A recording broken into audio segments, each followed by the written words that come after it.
comment est-ce que vous pouvez défendre rationnellement donc une sortie de l'euro qui mènerait vraisemblablement, selon la plupart des études, mais enfin j'imagine que vous allez me dire l'inverse, à un appauvrissement des Français, à une disparition de leur épargne, à un renchérissement de notre dette? Mais vous plaisantez, si c'était ça, je ne le proposerais pas. Alors on nous dit que sortir de l'euro serait une catastrophe inimaginable. Regardez cet extrait d'une fiction réalisée en 2012 par Capital. Bonsoir à tous et bienvenue dans cette édition spéciale consacrée à la nouvelle qui bouleverse la France et ses voisins, la disparition de l'euro. L'euro, c'est fini. Concrètement, comment va s'effectuer ce retour au franc? Sachez que la parité est simple, 1 franc égale 1 euro. Vous évoquiez à l'instant une possible hausse des prix. Voyez ce reportage de Marie Ozna et Denis Enodi. Dans cette station-service de Salon de Provence, on n'a pas perdu de temps. Le pompiste a reçu des instructions de sa direction qui anticipe la hausse de la facture pétrolière. Conséquence, le prix de l'essence va augmenter immédiatement. Donc là, je mets le nouveau prix. Des prix qui restent pour le moment écrits en euros, mais avec une augmentation vertigineuse. Donc de 25%. Le changement s'est appliqué tout de suite.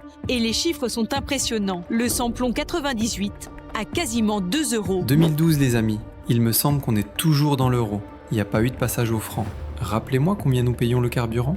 Est-ce qu'il y a besoin de parler plus que ça? Vous savez ce qu'il nous reste à faire les amis. L'euro, l'Europe, etc. va péter tôt ou tard. La question c'est quand? Moi je vais vous dire, l'apocalypse, c'est maintenant. Parce que selon l'INSEE, tous les jours qui passent en ce moment en France, il y a 1000 personnes qui basculent en dessous du seuil de pauvreté. Avant l'euro, l'État français pouvait s'appuyer sur sa banque centrale. Plus maintenant. Aujourd'hui, l'article 123 des statuts de la BCE interdit à la Banque centrale européenne de financer directement les États. Les États doivent emprunter sur les marchés, et bien sûr avec intérêt s'il vous plaît. Donc plus la dette augmente, plus l'État dépend des marchés financiers. Ce n'est pas une dérive, c'est une règle européenne. Vous allez fouiller. Moi je veux sortir de ça. Mais qu'est-ce que l'euro les amis?